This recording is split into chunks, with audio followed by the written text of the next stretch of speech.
we all are clear that God has a standard, right? We haven't lost that thought yet, right? God ain't what you want him to be. This is my truth. Like, this is what works for me. Not once have you consulted Christ. He's the way. He's the truth. You don't have a truth. Bottom line, if you love yourself more than you love God, then by golly, I think you built yourself a golden calf. Put Christ back at the center. One of the biggest idols of today is ourselves. All right, let's go to 2 Timothy chapter 3. But mark this, there will be terrible times in the last days. People will become lovers of themselves, lovers of money, boastful, proud, abusive, disobedient to their parents, ungrateful, unholy, without love, unforgiving, slanderous, without self-control, brutal, not lovers of the good, treacherous, rash, conceited, lovers of pleasure rather than lovers of God, having a form of godliness, but denying its power. Have nothing to do with them.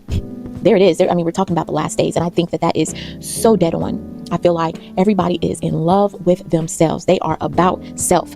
I'm not saying there's anything wrong with self-love, but it's like when that love of yourself becomes greater than the love of others, we got to be careful. Remember back in Exodus 32, they wanted to create a God that fit their desires, that fit their wants and their needs. They couldn't just wait on their actual creator. They couldn't just wait on God. No, they had to gather all their jewelry and make their own God for the moment to fit what they wanted. And I feel like that's what happens with self-worship. We start making ourselves a standard. We all are clear that God has a standard, right? We haven't lost that thought yet, right? Because I feel like we try to fit God into what we want him to be, when that is not it. God is God.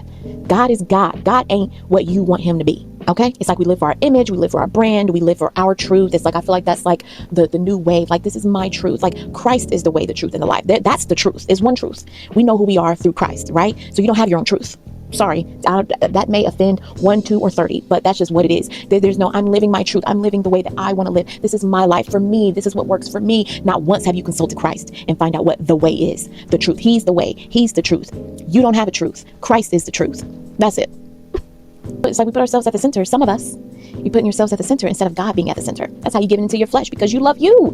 You love you. And you rather just be honest about it. You love you more than you love God. Because if you love God, you'd be doing whatever he called you to do immediately and quickly.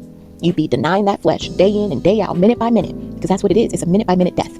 Bottom line, if you love yourself more than you love God, then by golly, I think you've built yourself a golden calf. Put Christ back at the center. That's it.